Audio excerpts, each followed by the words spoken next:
Bonjour. Aujourd'hui, on va s'intéresser de très près aux tout premiers instants d'une vie.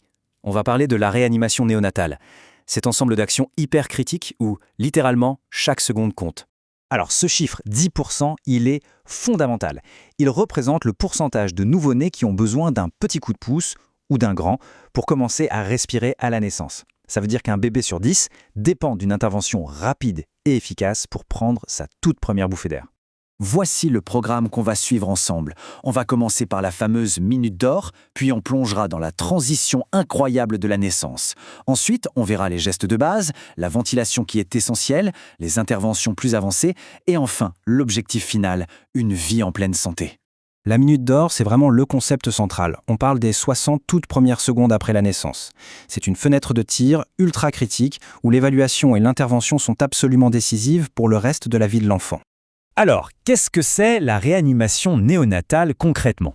Eh bien, il s'agit d'aider un bébé à faire la plus grande transition de toute son existence, passer d'un monde aquatique, où l'oxygène venait tranquillement du placenta, à un monde où il va devoir respirer tout seul avec ses propres poumons.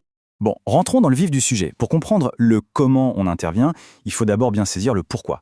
Cette partie, c'est pour comprendre le bouleversement incroyable qui se produit dans le corps d'un bébé à la naissance.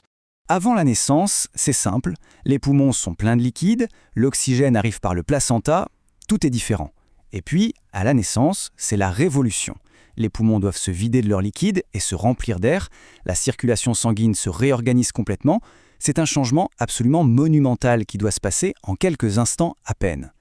C'est la question clé. Quand ce passage de l'eau à l'air coince, quand ça ne se passe pas comme prévu, il faut déclencher immédiatement une chaîne d'action bien précise. C'est là que démarre l'algorithme de réanimation. Allez, voyons maintenant comment tout ça s'enchaîne. On va parler des toutes premières actions, les plus fondamentales, celles qu'on réalise dès les premières secondes. Ces 4 actions sont faites en moins de 60 secondes. D'abord, on réchauffe, parce que l'hypothermie, ça complique tout. Ensuite, on positionne bien la tête pour libérer le passage de l'air. Puis, on aspire, mais attention, uniquement si c'est vraiment encombré.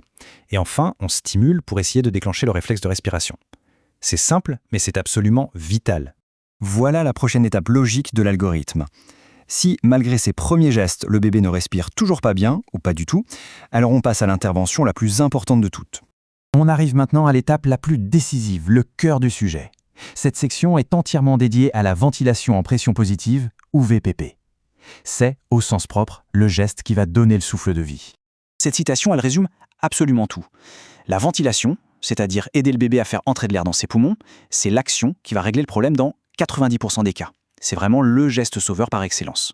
Mais bon, que se passe-t-il si la ventilation ne marche pas tout de suite ? Eh bien, l'équipe médicale ne panique pas, elle suit une méthode, une sorte de checklist de dépannage qu'on appelle MR-SOPA pour corriger le tir point par point.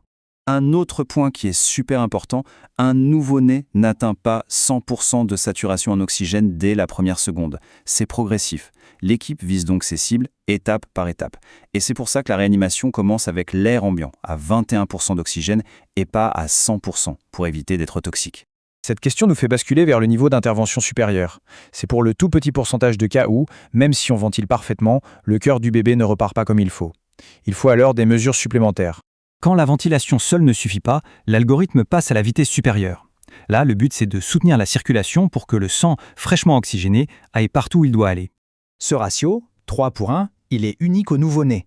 On fait 3 compressions thoraciques pour une ventilation. Et pourquoi cette différence avec l'adulte ? Parce que chez le nouveau-né, la cause du problème est presque toujours respiratoire.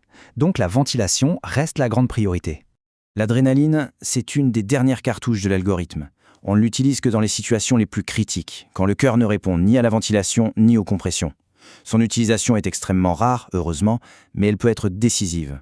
Pour finir, il faut regarder un peu au-delà de la procédure en elle-même. Le but de la réanimation, ce n'est pas juste la survie à l'instant T. C'est de donner à l'enfant toutes les chances d'avoir une vie saine, sans séquelles. Alors, pour résumer, voici les règles d'or à retenir. 1. La ventilation, c'est le plus important. 2. La rapidité de la minute d'or est cruciale. 3. On utilise l'oxygène intelligemment. 4. On respecte le ratio 3 pour 1. 5. On lutte contre le froid. Et surtout, 6. On anticipe. Une équipe bien préparée, c'est la meilleure garantie de succès. Et cette dernière citation résume parfaitement cette logique à la fois implacable et vitale de la réanimation néonatale. Chaque étape s'appuie sur la précédente pour atteindre un seul et unique objectif, protéger le cerveau et donc l'avenir d'une toute nouvelle vie.